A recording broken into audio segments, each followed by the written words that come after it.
नमस्कार सर्वांना, स्वागत आहे तुम्हा सर्वांचं आपल्या ॲक्टिव्ह करिश्मा यूट्यूब चॅनलमध्ये। बघा, महाराष्ट्र राज्य अंगणवाडी कर्मचारी कृती समितीने महिला व बालविकास मंत्री आदिती तटकरे यांच्यासोबत एक बैठक पार पडली। त्या बैठकीमध्ये अंगणवाडी सेविका मदतनीसांच्या महत्त्वपूर्ण मागण्यांसंदर्भात सविस्तर चर्चा करण्यात आली।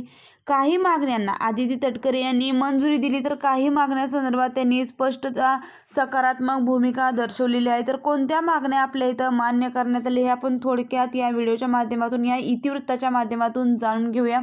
व्हिडिओ शेवटपर्यंत पहा आणि आपल्या ॲक्टिव्ह करिश्मा यूट्यूब चॅनलवर जर नवीन असाल तर आज आपल्या चॅनलला सबस्क्राईब करून घ्या, जेणेकरून येणाऱ्या अंगणवाडीचे नवनवीन अपडेट्स आणि माहिती सर्वात प्रथम तुम्हाला भेटेल।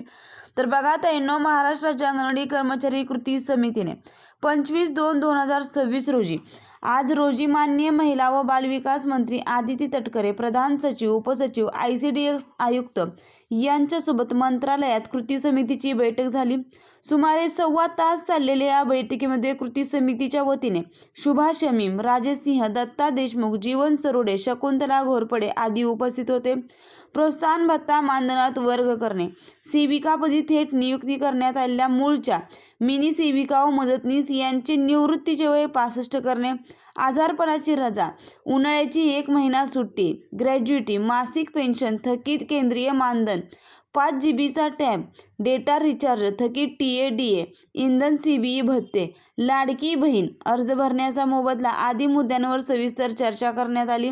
जुन्या कर्मचाऱ्यांचे निवृत्तीचे वय 65 करणे, सर्व थकीत देयके अदा करणे अशा काही मागण्या या बैठकीमध्ये मान्य केल्या गेल्या।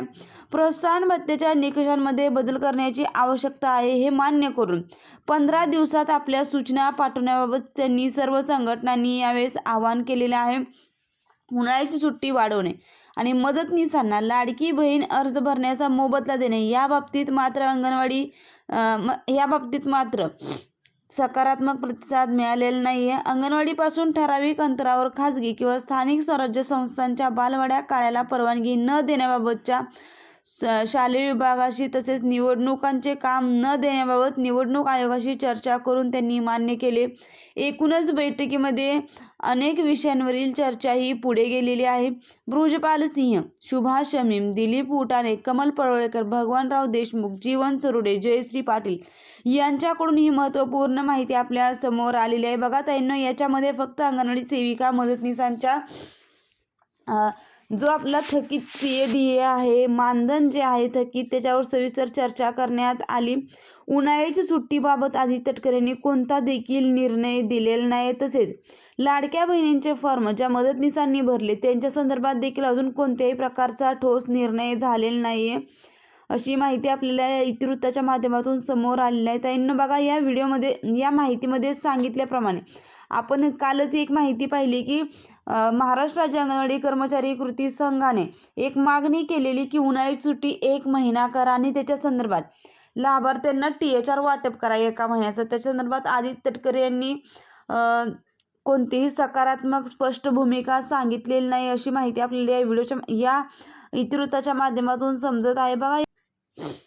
बघा, या बैठकीमध्ये फक्त जुन्या कर्मचाऱ्यांचे निवृत्तीचे वय 65 करणे आणि सर्व थकीत देयके अदा करणे या मागण्या फक्त मान्य करण्यात आलेल्या आहे।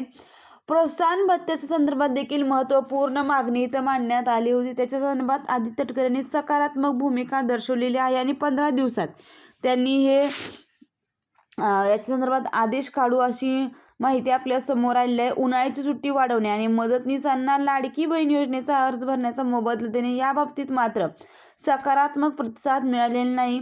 वेळेच्या अभावी काही प्रश्न हे अजून राहिलेले आहेत, ते पुढच्या वेळेस नक्कीच मांडू अशी माहिती आपल्या समोर आली आहे। हा व्हिडिओ आणि ही माहिती ताईंना अत्यंत महत्त्वाची आहे।